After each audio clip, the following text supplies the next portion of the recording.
आज हम इस क्वेश्चन को सॉल्व करने वाले हैं। ठीक है, ये जो क्वेश्चन है ये अरशद ने पूछा है, निम्नलिखित में से में भुजाओं के कौन से समूह एक समकोण त्रिभुज बना सकते हैं। तो ये जो तीन जो क्वेश्चन है इनमें से कौन सा एक या दो भी हो सकते हैं, तीनों भी हो सकते हैं। अपन को चेक करना है कि कौन सा समूह समकोण त्रिभुज बना सकते हैं। तो इसके लिए अपन को सभी को चेक करना पड़ेगा। तो देखो सभी लिखता हूँ मैं, स्टेप बाय स्टेप करते हैं इसको। तो देखो सबसे पहले मैं यहाँ तीन ऐसे बना देता हूँ, हर एक को समझेंगे ना। लाइन खींच रहा हूँ,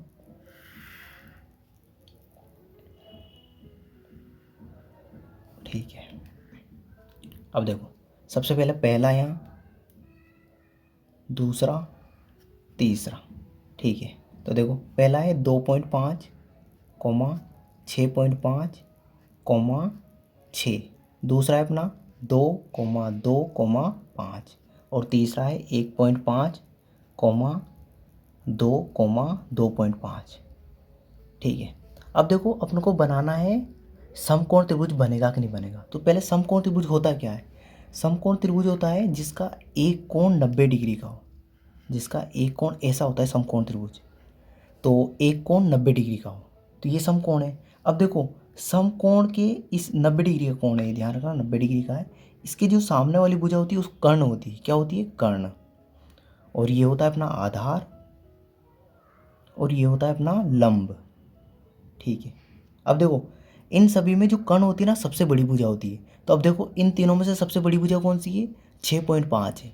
6.5 सबसे बड़ी है तो कर्ण क्या हो जाएगा अपना? 6.5, ठीक है। अब देखो आधार और लंब में कोई सा मान सकते हैं, इसको मान सकते हैं अपन लंब और इसको आधार। 6 को क्या मान सकते हैं? आधार। 2.5 को लंब मान लिया मैंने और आधार को क्या मान लिया? 6।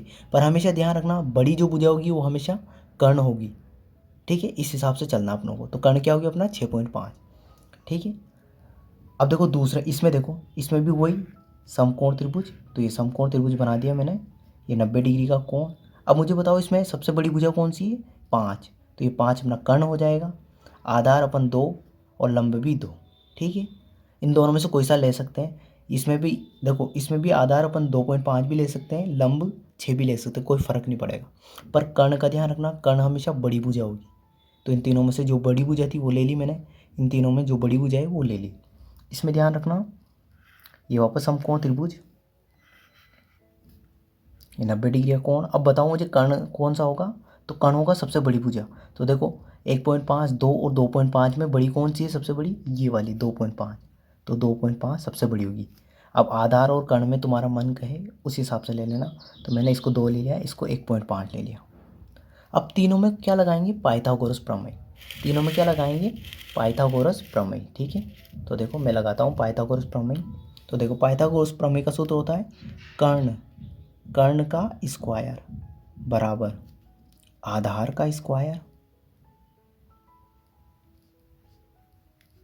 प्लस लंब का स्क्वायर, ठीक है। आधार का स्क्वायर प्लस लंब का स्क्वायर। हमेशा ध्यान रखना पाइथागोरस प्रमेय हमेशा समकोण त्रिभुज में ही लगेगी और किसी त्रिभुज में नहीं लगेगी। पाइथागोरस प्रमेय ओनली समकोण त्रिभुज में लगेगी, ठीक है। तो यहाँ पे भी वही सूत्र लिख रहा हूँ मैं, कर्ण का स्क्वायर बराबर आधार का स्क्वायर प्लस लंब का स्क्वायर। यहाँ पे भी वही कर्ण स्क्वायर बराबर आधार का स्क्वायर प्लस लंब का स्क्वायर, ठीक है। अब देखो कर्ण है अपना 6.5, 6.5 इसका स्क्वायर बराबर आधार है अपना 6, 6 का स्क्वायर और लंब है अपना 2.5 इसका स्क्वायर। अब यहाँ पे इम्पोर्टेंट बात ये है कि 6 का स्क्वायर और 2.5 का स्क्वायर, इन दोनों का स्क्वायर करेंगे और उसको जोड़ेंगे, और जोड़ने पर यदि 6.5 के स्क्वायर के बराबर आ जाता है तो ये समकोण त्रिभुज होगा, वरना नहीं होगा, ठीक है। अब इसमें भी देख लो कर्ण क्या है? 5, तो 5 का स्क्वायर बराबर आधार क्या है? 2, तो 2 का स्क्वायर प्लस 2 का स्क्वायर, ठीक है। अब देखो इसमें कर्ण क्या है? 2.5, तो इसका स्क्वायर बराबर आधार क्या है अपना? 2, तो 2 का स्क्वायर प्लस लंब कितना है? 1.5, तो 1.5 का स्क्वायर, ठीक है। अब आगे सोल्व करते हैं इसको। तो देखो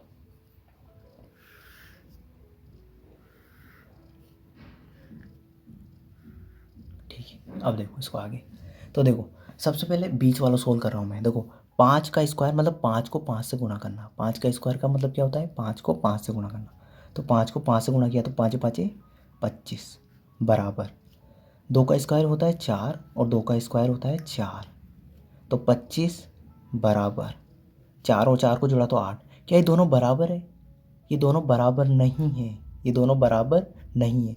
तो जो अपनी ये जो भुजा थी ना, देखो ये 2 2 5 2 2 5, तो ये जो सेकंड वाला था अपना, सेकंड वाला कौन सा, ये वाला, देखो ये वाला सेकंड वाला, तो इससे तो समकोण त्रिभुज नहीं बनेगा। तो इससे समकोण त्रिभुज नहीं बनेगा, नहीं बनेगा।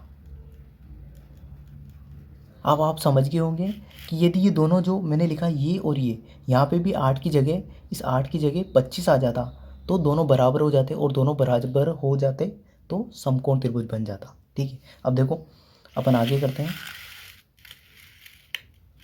अब देखो हाँ ये करते हैं सबसे पहले 2.5।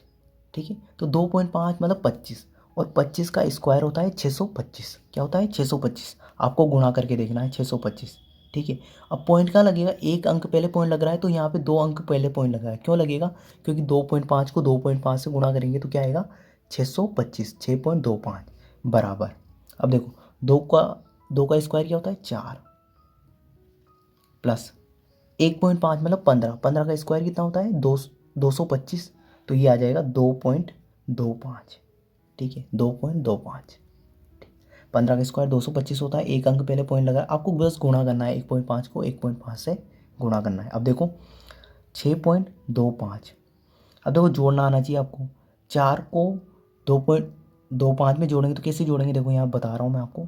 4 और इसमें जोड़ना है अपनों को 2.25, तो कुछ नहीं करना है, यहाँ पॉइंट लगा के 0 0 कर देना है और इनको जोड़ देना है। तो 0 में 5 जोड़े तो 5, 0 में 2 जोड़े तो 2, और पॉइंट ऐसा कैसे ही, और ये 4 और 2 6, तो इन दोनों को जोड़ने पर क्या आ रहा, 6.25। अब देख लो दोनों बराबर है, दोनों बराबर है, मतलब तीसरे वाले से इससे जो है ना अपना समकोण त्रिभुज बन जाएगा। थर्ड वाले से क्या होगा, अपना समकोण त्रिभुज बन जाएगा। तो देखो थर्ड वाला, तो इससे अपना समकोण त्रिभुज बनेगा, है ना, बनेगा, समकोण त्रिभुज बनेगा। अब अपने को फर्स्ट और चेक करना है, फर्स्ट वाला। तो देखो फर्स्ट वाले को चेक करते हैं। देखो फर्स्ट वाले को चेक करते हैं। तो देखो सबसे पहले इसको करते हैं, तो 6.5 का स्क्वायर करना पड़ेगा अपनों को। अब पहले 6 का कर लेते हैं। 6 का होता है 36, और 2.5 का होता है 6.25। 25 का स्क्वायर क्या होता है 625। कुछ नहीं किया मैंने, 2.5 को 2.5 से गुणा किया तो ये 6.25 आ गया। अब मुझे 6.5 का स्क्वायर याद करना है, तो यहाँ कर रहा हूँ इस जगह, है ना, यहाँ पे कर रहा हूँ मैं। देखो 6.5 गुणा 6.5।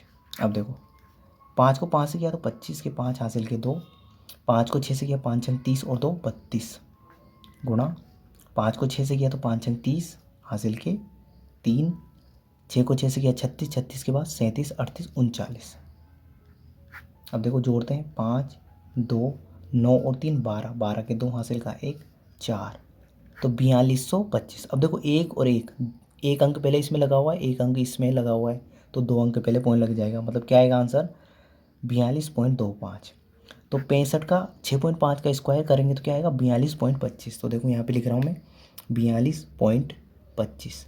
अब देखो इन दोनों को जोड़ते हैं, इन दोनों को जोड़ने पर यदि 42.25 आ गया तो इससे भी अपना समकोण त्रिभुज बन जाएगा। तो देखो जोड़ते हैं 36.00 और इसमें जोड़ना है अपनों को 6.25। तो देखो 5 2.6 और 6 12, 12 के 2 हासिल का 1 3 और 1 4, तो देखो वो का वही आ गया है। तो 42.25 बराबर 42.25, दोनों बराबर है।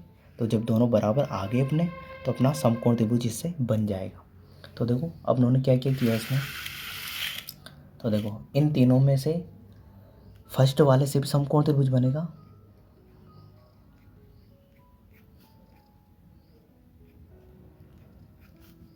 बनेगा, है ना।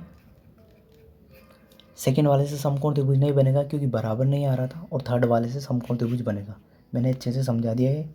ये अरशद का डाउट था, आई होप उसका डाउट ही क्लियर हो जाएगा और उसके समझ में आ जाएगा, ठीक है ना। तो आप भी पूछ सकते हैं ऐसे क्वेश्चन, ठीक है। Okay, thank you.